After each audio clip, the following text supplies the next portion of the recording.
తెలంగాణ ముఖ్యమంత్రి రేవంత్ రెడ్డిని మర్యాదపూర్వకంగానే కలిసినట్టు రాజేంద్ర నగర్ ఎమ్మెల్యే ప్రకాష్ గౌడ్ తెలిపారు. నియోజకవర్గాల్లోని పలు గ్రామాల సమస్యలను వివరించానని, వాటి పరిష్కారం కోసం నిధులు కేటాయించాలని కోరడానికి సీఎం రేవంత్ ను కలిశానని అన్నారు. పార్టీ మారే ఉద్దేశం తనకు లేదని ప్రకాష్ గౌడ్ స్పష్టం చేశారు. నిన్న ముఖ్యమంత్రిని కలవడం ఎందుకంటే ఒక ముఖ్యమంత్రిగా ఒక ఎమ్మెల్యేగా నిన్నందుకు కలవాలని కలిసిన ముఖ్యంగా ఏంటంటే కాన్స్టిట్యున్సీ సమస్యలను కలిసినట్టు ఇంకో ఉద్దేశంతో లేదు. ముఖ్యమంత్రి గారు కూడా అలాంటి ఉద్దేశం లేదు కూడా. ఎందుకంటే ముఖ్యమంత్రి గారు నాకు ముందు నుంచి పరిచయం వచ్చింది, మేము టీడీపీ కలిసి చేసినాం. ఆయన అదృష్టముడి సీఎం అంటే చాలా సంతోషం. సీఎం కావడంలో నేను పోయి కలిస్తే నేను మాట్లాడితే రానంటే పోయినాను.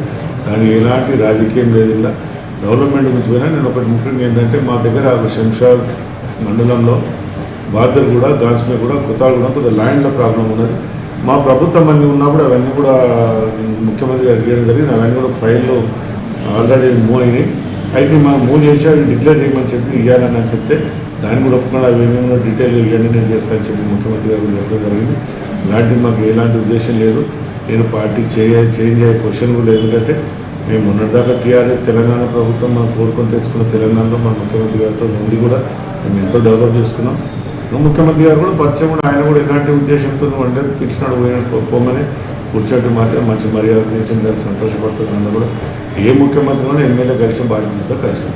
దాని ఎలాంటి ఇలా రాజకీయాలు లేవు, ఏమిడో డెవలప్మెంట్ కూడా కొద్దిగా చర్చిస్తే ఆ మూసీ నది మీద కానీ హిమేశ్వర చెరువు మీద ఇవన్నీ చర్చిస్తే అవన్నీ కూడా డెవలప్ చేస్తే మేము ఒక్కన్నా మా ప్రభుత్వం ఏవైతే పెట్టినా అవన్నీ కూడా డెవలప్ చేయాలి.